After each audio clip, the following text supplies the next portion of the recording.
여러분 안녕하십니까. 윤석열 대통령 수사에 변수가 등장했습니다. 검찰이 윤 대통령 구속기간을 늘려달라고 요청했는데 법원이 이를 거부한 겁니다.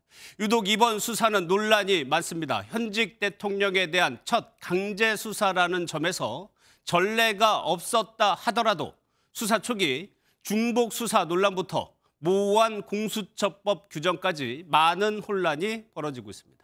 곧바로 정치권에서는 정반대 해석을 바탕으로 다른 목소리를 내고 있고 대통령 측은 즉시 석방하라고 반발하고 있습니다. 법원은 검찰이 윤석열 대통령에 대한 수사를 계속할 이유가 없다고 판단했습니다.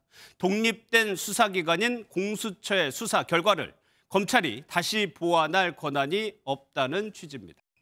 구속 연장을 통해 윤 대통령 대면 조사를 하려던 검찰의 계획에 제동이 걸렸습니다. 오늘 첫 소식은 이승민 기자가 보도합니다. 서울중앙지법은 내란 우두머리 등 혐의를 받는 윤석열 대통령의 구속기간 연장 신청을 받아들이지 않았습니다. 윤 대통령에 대한 검찰 조사가 수사와 기소 권한을 분리한 공수처법의 입법 취지에 어긋난다는 판단입니다. 법원은 공수처 검사가 수사한 다음 공소 제기 요구서를 붙여 보낸 사건을 검찰이 수사를 계속할 만한 이유가 있다고 보기 어렵다고 설명했습니다. 검찰의 보안 수사권 유무나 범위에 관한 명시적인 공수처법 규정이 없다는 점도 판단 근거로 들었습니다.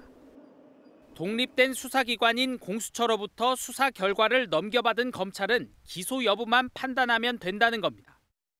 하지만 검찰은 공수처에서 윤 대통령에 대한 조사가 제대로 이루어지지 않은 만큼 추가 조사가 필요하다는 입장입니다. 검찰은 중앙지검 청사로 윤 대통령을 불러 조사하거나 서울구치소로의 방문조사 모두 가능성을 열고 대비해왔습니다.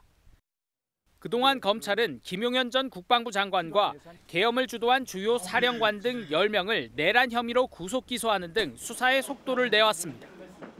법원이 구속기간 연장을 다시 불허할 경우 검찰은 윤 대통령에 대한 대면 조사 한 번 없이 재판에 넘겨 공소를 유지해야 하는 상황에 직면했습니다.